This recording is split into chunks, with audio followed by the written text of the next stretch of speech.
Welcome to the Creative Life Story Work podcast, where we explore how a creative approach to life story work can help children and young people who have been in care make sense of their past and build a brighter future. A new model for life story work is being rolled out in the northeast of England, and this podcast shares the latest learning and investigates how it could help improve the lives of care-experienced children and young people across the country. My name is Dawn Williams and I am an associate at Blue Cabin, one of the partners on this exciting work in the region. So far in our podcast series, we have thought about what is a story, who gets to tell it, what are the ethics of storytelling, what gets told and what gets withheld. Today we're asking the question, how do we gather those stories? What tools might we use in order to best advocate for and influence change for care-experienced young people? I'm delighted to say that discussing it with me today will be Chloe Juliette, who is lead researcher with Ipsos Mori, who along with Quorum are evaluating creative life story work, and Tom Elkins, Chief Executive Officer from PhotoVoice, a UK charity that uses ethical photography to promote positive social change. A really warm welcome to Chloe and Tom this afternoon. Very lovely to have you here with me. Lovely to be here, thanks. Yes, thank you. Lovely to be here. Yes, at the fourth attempt. Despite COVID, we are here this afternoon, so I'm really delighted.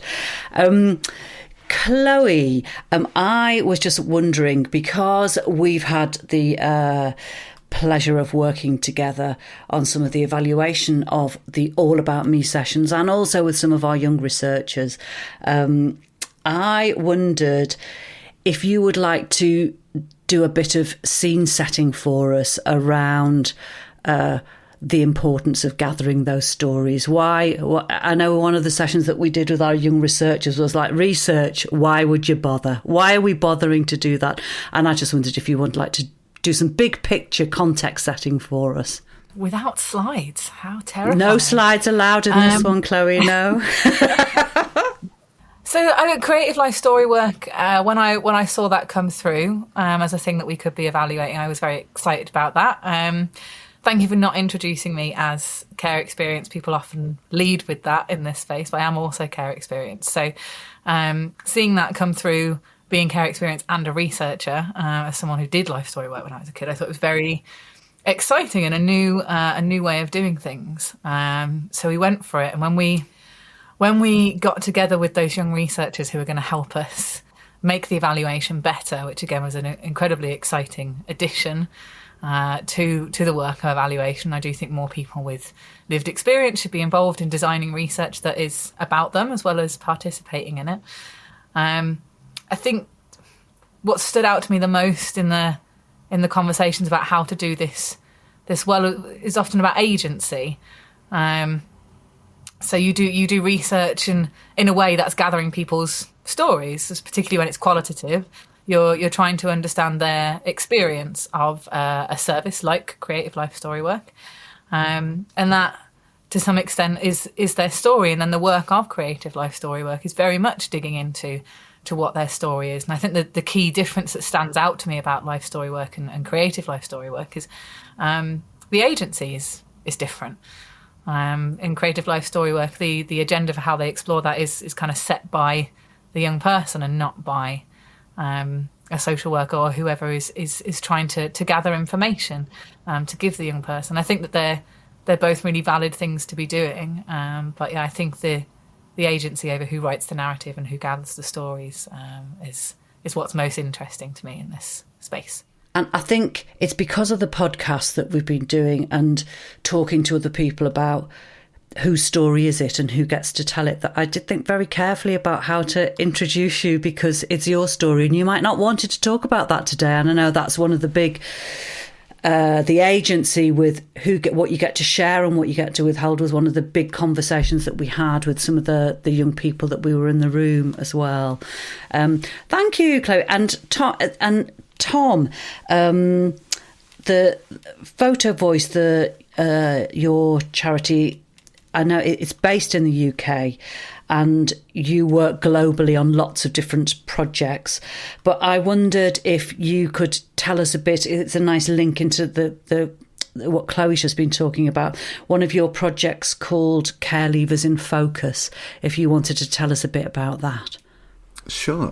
As you're entirely right that we're a UK-based charity, but we do work all over the world, and we are not an issue-specific organisation. So we're an organisation that's based around a methodology, an approach to community engagement, and the belief that everybody should have the right to tell their own story in the way they want to tell it, and people should listen to the stories that they have to tell and act accordingly and do things differently as a result of that. And so our projects have ranged from all sorts of different topics, and no one year is the same, which is a very exciting opportunity for us as an organisation to work on many different things. We came across the idea of trying to work with care leavers in England and Wales, basically because we thought we knew that there was some interest in it. We knew that there were some areas that people were exploring, and we thought very carefully about could we apply our methodology to this, and developed a program with the intention of engaging young people in a variety of settings across England and Wales, getting them to share their perspectives using photography as a tool of communication. Photography is one of the easiest and simplest ways to kind of document what's happening in people's lives in a way that is obviously very engaging. We're used to seeing photographs all around us, and what we try to do with our workshops is work with a whole variety of different ages, different locations, different experiences, and get people to tell us what was important to them, what was happening in their lives, and who would they want to share that with, and what would they like to tell people who were often making decisions about them without asking their perspective. And so we did this for about a year. We worked all over with a variety of different partner organisations, not having done a care leavers specific project before. And we knew that we wanted to develop some sort of output that did something with these stories. And that led to another year of engagement with local authorities, with a group of ambassadors across different care experience services. Ofsted got involved, partner organisations got involved, and we ended up developing this resource that takes the stories, the priorities, the perspectives that young people have told us and turns it into a thing to amplify their voices for other young people, but more importantly for local authorities who are providing services. It tells them what they should be thinking about in relation to what the young people have told us. So we're very much a kind of a vehicle for other people's voices, perspectives, ideas, and the outputs of this are all kind of very much authored around what they've told us, and they've been involved with it every step of the way. And we're really proud to finally get it to print, which happened just before Christmas. And we're now very actively distributing it to local authorities across England and Wales in the hope that they'll take on board some of the activities and things that we have been able to get from the young people we've been working with and share that. Chloe, it strikes me that there's a lot of what Tom's just said then have been the meat of some of our conversations when thinking about the questions that we might be asking, that we tested out with the young researchers. And I'm just wondering, what are some of the considerations that you're putting into place when you're crafting those questions? And I'm thinking of the big conversations that we had around ethics and consent, because that was a big, huge topic of conversation, which was very new to me and very new to some of those the young care leavers that we were talking to as well. And it's certainly something that's come up in Tom just talking there. So I think one of the biggest things that comes up in ethics is the importance of informed consent. It's not just enough to kind of say, this is what we want to talk to you about. Does that sound all right? Do you want to take part? They need, particularly when the conversations are sensitive and so personal in this way, and it is very personal to talk about your care experience. And I think there's a culture around that, which I'll come on to, try not to get ahead of myself too quickly. But it's telling them what we want to talk about, why, what will be done with their views and perspectives afterwards. Like, it's going to inform this report. You'll be anonymous. That report will go to such and such a person, and it will have this kind of impact. There are options for kind of ways that you can participate. Like, if it suits you better to have a discussion, we'll have a discussion. If it suits you better to write things down or draw or whatever. it's giving them all of the information up front that they need to make an informed decision about whether they really want to participate. And that can include telling them what sort of questions you're going to ask them, because that really helps them to understand whether they want to discuss that or not. And it's letting them know things like, you don't have to answer every question, actually. If you want to answer most of these, but one of them makes you uncomfortable, don't force yourself. Like, just skip it. That's fine with us. So I think informed consent is the really big part of that. There are some other things that we work through. But what this makes me think of is, again, kind of agency and agenda setting. And one of the biggest conversations we had with the young researchers was about who gives that informed consent. So there's kind of two things interacting here. There's culture of research. We always ask the participant to give us informed consent, because usually it's about their experience. There is also a culture of social care, which we discussed at length with the young researchers, and then I was able to take that away and discuss that at length with the evaluation team, and I was really chuffed to be able to do that.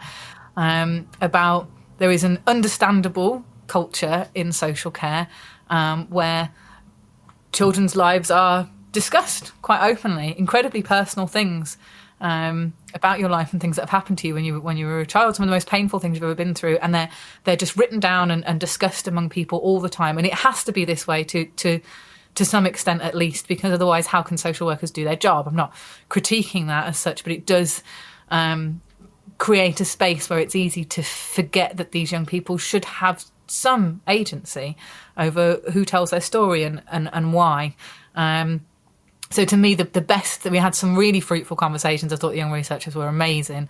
But the best conversation to me was that one about, well, don't just ask for the interview participant consent. We want that young person, that the carer or the social worker, that they will be discussing. Yes, it will be anonymous, but that's not the point. It's still their story. So that carer should check with the young person first if they're happy for the carer to talk to us about their experience before they consent to it. So even with the anonymity and the careful crafting of questions, so making sure that we get across that we want to understand what your experience of creative life story work was.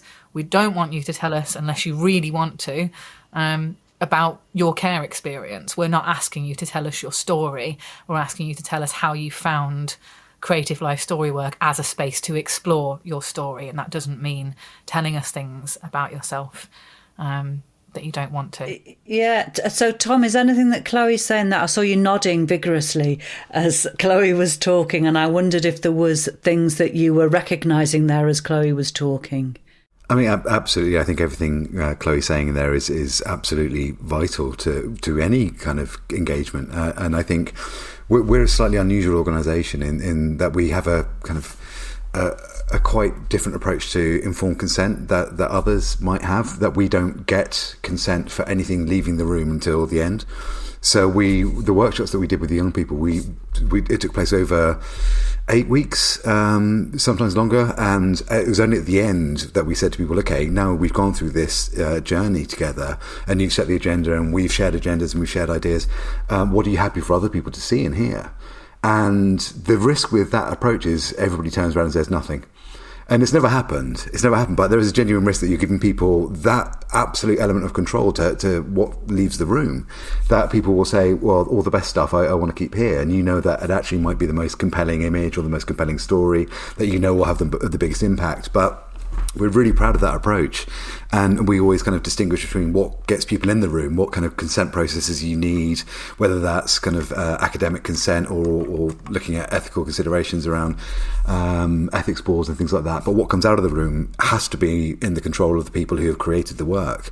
And so we're very, very keen on that approach. And I really recognise what Chloe's saying there. And I think that can't be a process that is taken lightly or done quickly. And so for us, we say that our consent process takes weeks. So people feel every step of the way they're in control. And by the end of it, when we're saying what should come out of this room, what should other people see, people know exactly at that point what the implications are, what they're comfortable with, that you've kind of created that safe space for people to really feel absolutely emboldened to make those decisions without any undue influence. I love that. I think what you're saying about consent being an ongoing process is so important, right? Like, just because somebody says, yes, I want to participate on one day, doesn't mean that when you actually come to do the interview that they want to participate on that day. They might be in a different headspace, and that's absolutely fine. And it's getting across that they can say no, because it's very easy for people, especially when they're younger, I think, to pressure themselves and kind of push themselves to maybe do something that they don't want to do today, but they wanted to do a few days ago, so they feel like they should, and that kind of thing. So I think the ongoing consent is so important. I think what excites me about your work, Tom, and PhotoVoice is the agenda setting aspect of it. I love that you're allowing them to set the agenda in a way that I can't in research. But I worked on a project called the Young People's Network, which is how we kind of know each other through the Esme Fairbairn network. But we work together to enable them to set their own agenda, and they come up with such interesting and fascinating stuff that you can then take to other people. And when the agenda comes from them, they'll end up exploring things that wouldn't have occurred to anybody else, because from an outside perspective, you don't notice how important that is. And the editing process, when we did our podcast on the Young People's Network, we would discuss some very difficult stuff. So while everyone kind of said, we'll come into the room and talk about this thing, and they set their questions that I then kind of put to them, and we worked through everything. But we went through a process similar afterwards, where we were like, and how much of this are we going to edit out so that it's just for us, and how much are we going to share with the public? And it's a risk. And I remember feeling like, oh, we could lose so much amazing, valuable stuff, and other people won't get to hear it. And I've heard it, and it's made such a difference to me. But you're right, it's the right balance. It's the right way of doing things. And we ended up sharing a lot with the world that was fascinating. And a few things were held back just for us, and that felt right. But I think that process, if you can do it, is, spot on. I agree. I mean, and I think one of the things that we're really lucky about is because our workshops don't take place over a short period. It's ongoing engagement over weeks. If somebody does want to tell a story that they feel uncomfortable about showing in a particular way, or they've taken a photograph that is perhaps more revealing or exposing, that might only be for the workshop, the safe space that we've created in the workshop, there are often other ways to be really creative and find another way of telling that story in a way that provides a bit more protection or a bit more anonymity. There's nothing to say that you can't try another way of taking a photograph or telling a story in a different way if you feel that it's important to tell that story or share that, but you don't feel comfortable in sharing it in the way that maybe you initially thought you could. And that's one of the things that has been great for us. We've been able to kind of go back and revisit people's stories and people said, well, this is important, but I don't want to share it quite like this. And so we were able to work alongside them and find new ways of articulating that, because people do have a passion to be heard. And I think one of the aspects of our methodology, which is incredibly rewarding, is seeing people's confidence in recognizing that they're the experts in their own experience, that they are absolutely the experts, and seeing that confidence grow through workshops, because photography is a tool that can give really good results really quickly. And so people can kind of suddenly find themselves in a way of sharing things that perhaps they hadn't had the opportunities or the tools or the confidence to share before. And that ongoing engagement to kind of just tweak things a bit and make things a bit different, or just change the lighting, or to do something in a different setting, means people can really feel that they're not having to restrict themselves on what they want to tell people for fear of saying too much. You can still share these things in a way that's very protected, but still gives the messages across.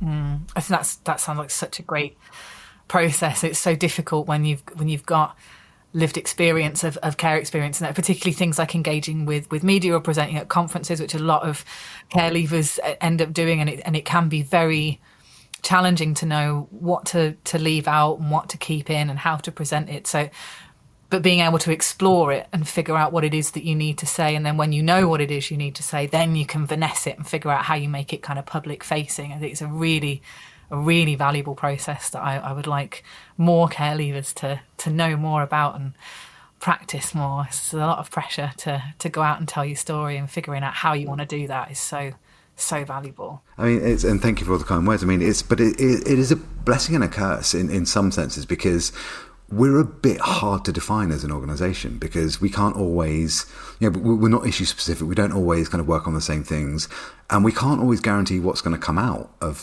the workshops at the end. And if you're working with some partners or some funders who are looking for a particularly predefined set of outcomes, it's really, we always call it like the grey fog of participation, where you know you're going to come out the other side and you know something's going to happen, and you know it's probably going to be a really rewarding and enriching experience, but what that looks like at the end, we have no idea. And so the resources that we put together, there's two of them. I'll hold them up, which is really useful for a podcast.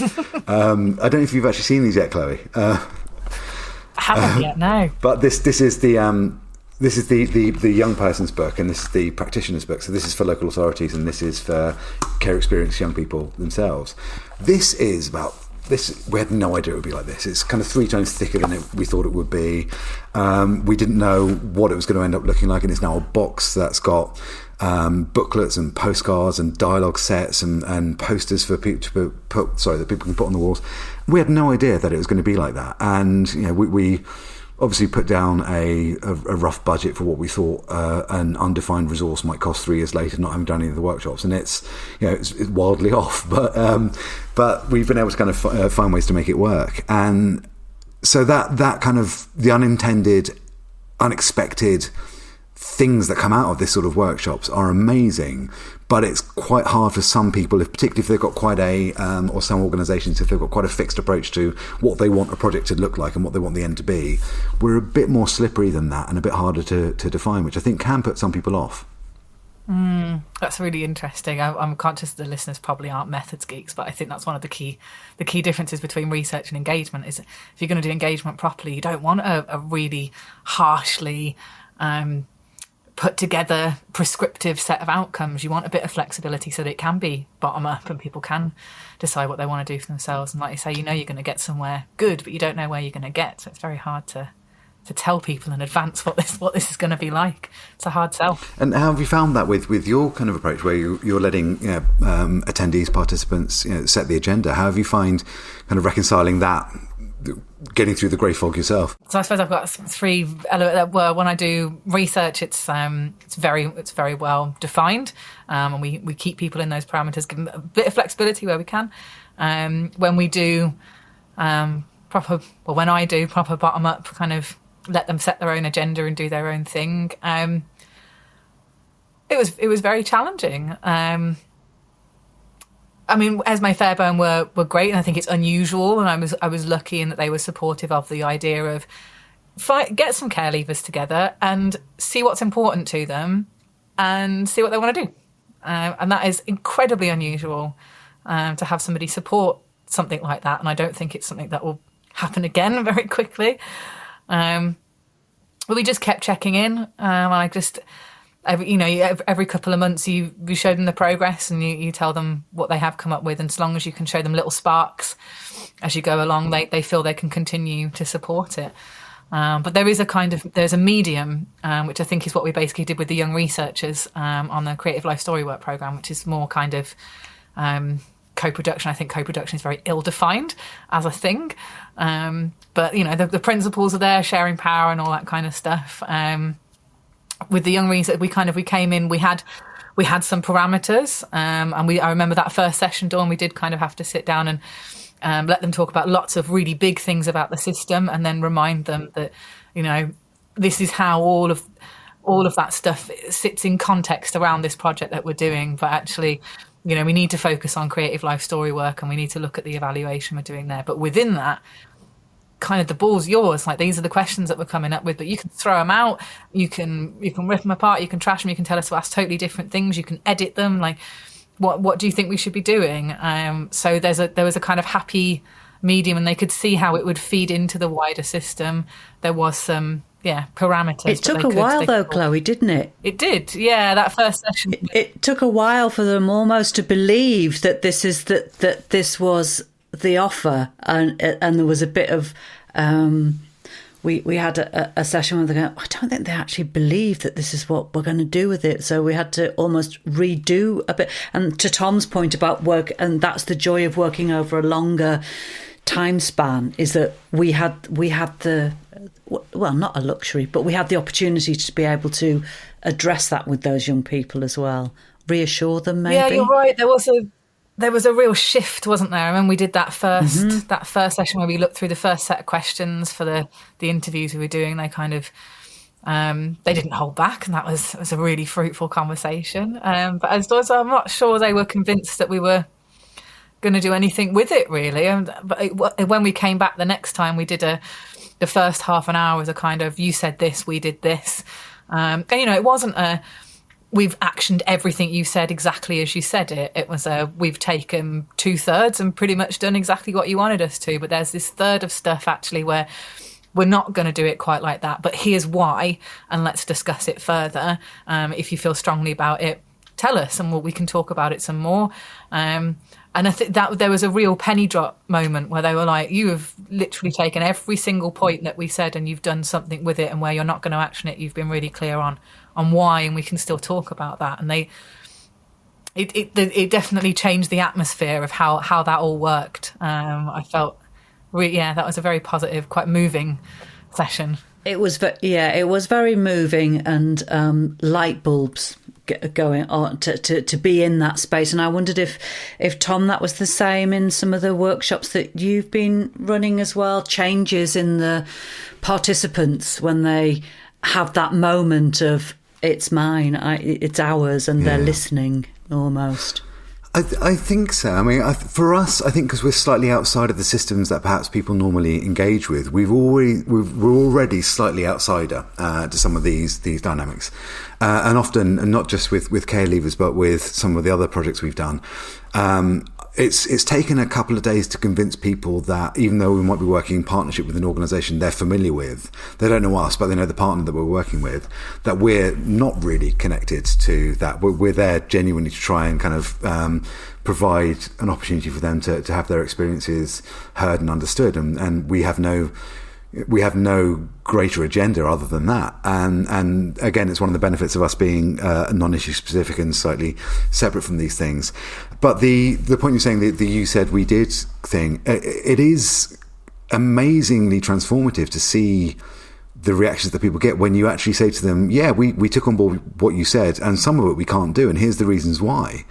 The amount of goodwill it generates, just to say, we did listen to you, we can't do it all. Or there are some good reasons why the thing you've been asking for here isn't possible within these parameters. And it's one of the things we've really advocated for in the resources, because it came up over and over again in the workshops. So when we created the ambassador group, which came from the original participant workshops, but also worked alongside local authority experts, it was them basically working together to say what was realistic to expect other local authorities to do. You can be as aspirational as you want, but if it's not possible, but then that's reasonable to understand that things aren't possible if people have explained why they're not possible. It's not reasonable just to say, no, sorry, that can't be done, or just to ignore it. And so actually those kind of ongoing dialogues have been incredibly transformative, and it's a large part of what we're promoting in the resources, both for the young people and local authority care leaving teams, to say, feedback on what, what's the point in asking a question if you're not going to do something with the answer. And it seems like such an obvious principle about consultation and engagement, but it seems to be so surprising to people. And I think we get used to it because we do that all the time. And I'm still a little bit baffled when I'm surprised by people, when I see people who are surprised by kind of taking that sort of approach. I think transformative is bang on the right word. I think it's a little personal, but I think growing up in care and then getting into co-production problems on that side of the table. So when I design all of this stuff now and I run them, but when I first started in my very early 20s after I'd left care, I took part in co-production projects to deal with problems in the system. And the shift was life-altering for me, taking part in something like that, because prior to that I would flag something that I'd think was an issue, but I didn't understand the system that I was engaging with. Nobody explained to me, like when somebody said no or somebody said yes, I didn't really understand why. And it took participating in co-production and then becoming a researcher that specialises in health and social care and engagement methodologies to understand my own childhood, because nobody could explain to me when I was young why it was a yes or why it was a no, and I had to educate myself in how government works in order to understand why it's a yes and why it's a no. And I think there's something here around the way that we do these engagement practices. it could be applied to social care, just having those conversations to explain why decisions are made the way they are. I suppose we've circled back to the importance of life story work, haven't we, in a way? Like, this is why it's so important for people to understand why decisions have been made and why their life has been the way it is. And I think it's strange that I like my lifestyle, but I think it's strange that I've had to become a researcher to understand, because nobody told me when I was younger. That's going to play on my mind for a few days. Thank you. That's very interesting. But Chloe, what do you think it is? Because it feels like once people get it, it seems quite obvious, and it's like one of the things that you see an optical illusion, and once you see through the optical illusion, you can't see it in any other way anymore. And I feel a bit like I'm so far down that, well, of course this is how you should engage with people and kind of respond to it, that I'm struggling to kind of imagine what it's like to not have that as part of the way you do things. So what do you think the barriers are? I do think it is. I mean, it's a cultural thing. I think so much of it is about resource. There aren't enough social workers, and when you don't have the time and the headspace, it's, you've got to do the things that are your job in the sense of paperwork. You need to fill out that form. You need to notify that person. And things like spending time with the young person just falls down the list of priorities. And it depends on the social worker, and it depends on the context. But I don't think anyone gets into social work without wanting to do things like that. But it isn't part of the culture because they're so overstretched. And I think it's groupthink, isn't it? Like you get used to prioritising certain things, and if you don't have an external force come in like PhotoVoice or Blue Cabin and kind of say, well, if you just engage like this, you'll get totally different results, and that young person who is hard to reach or won't engage or whatever it is, like if you approach them in a different way, they might change how they respond to you. But I think it's very easy to get tunnel vision and not realise without an external force kind of coming in and reminding you the human aspect of it, because everything's so paper-based. They've got outcomes to hit, KPIs and all those kind of stuff. It's challenging, that I think. Yeah. Interesting. Yeah, it's really interesting. I mean, I think across the sector that we've been incredibly lucky that the people we've worked with have all seemed to have such a genuine kind of commitment to the jobs that they do, and wanting to deliver the best outcomes they can. And we've really kind of been struck by how resource strapped people are, both in terms of capacity, time, money, available facilities, all those sorts of things. And that's one of the reasons why we really wanted the toolkit to be something that we could give to people for free. And that didn't require any ongoing subscriptions. It wasn't anything that people needed to get specialist training for. It wasn't anything that kind of it did anything ongoing for us other than being the people who gave the organisation who worked in partnership to develop this tool and then give it to people who would hopefully benefit from it. And that has been surprising. For the reaction from local authority staff has been surprising to that we've said, no, it's free, it's yours. This is it, it's all in a box.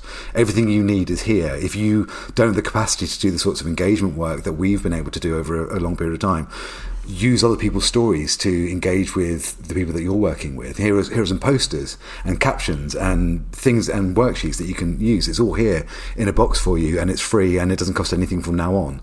And that has been a great thing to be able to offer to try and kind of mitigate some of the things that you're talking about, Chloe. But has been surprising to a lot of local authorities that has just been, that's all it is. It's just, we want to give it to you because we hope it will be useful. Yeah, just here, have some help. We recognise that you're strapped. Yeah. You're doing an amazing job. Yeah. Please keep going. Have some help. Yeah, exactly. Yeah. Exactly that, yeah. And Tom's given us one hope there. Chloe, if you had, what would your hope be in, 5 years' time, looking back on the work that you're involved in now with Blue Cabin or in other parts of your working life? What would your hope be for where those stories are being heard? What's happened to them? Oh gosh, what a big question. Sorry, left it till the last. I think I'd like to. Well, seems implausible in a way, but I would like professionals to have more time and headspace to read that sort of thing and regain that kind of human connection part of the job that they often just don't have time for through no fault of their own at all. But I think, getting some empathy going and putting themselves on the other side as part of their practice would be fantastic, and just really valuing the importance of life story work and enabling the young person to kind of work through where they're from and why they're from there. And I suppose it would also, similarly, we always focus on professionals, don't we? But having care experience people have access to. I was actually dazzled and amazed when I did the Young People's Network and the Young Researchers Project, actually, that. So when I asked them at the end of the project, like, what did you get out of that? Well, I learned all these new skills and that was great and I really enjoyed this and all. But one of the biggest things that comes up is like, I don't really know anybody else who's been in care. And I've just known, because I took part in co-production projects in my early 20s, I've just known so many people who've been in care for such a long time that I forget that there are other 19, 20-year-olds who haven't done that yet. And this is the first time they've ever met somebody else who has a shared experience like theirs. And I think bringing people together so they actually have peers is really important. So sharing those stories and letting people connect with each other as well. Thank you. Tom and Chloe, I think we've come to the end of our time here this afternoon, but and I wanted to say thank you for our conversation. And for finding so many points of connection between the two worlds that you're working in. And Tom, I wished we'd called this podcast "The Fog of Participation," the grey fog of participation. We might have to give that the title for the whole of the podcast. I wanted to just finish off. I've got a couple of quotes, one from the young researchers, and also Tom from the participants of your project, and the quotes that I've chosen say, "Working on this project gave me confidence to show things that I feel are important and to show others that my voice counts. It's important to use our voices. What we say is important for what gets done." And the last one, "It was really helpful and much more easy to talk since you're with people who've gone through what you have. I hope we can aid making changes for care leavers and for those still in care." I'd like the last voice in the room today to be of those young people who we've been working with. Tom and Chloe, thank you very much for your time this afternoon.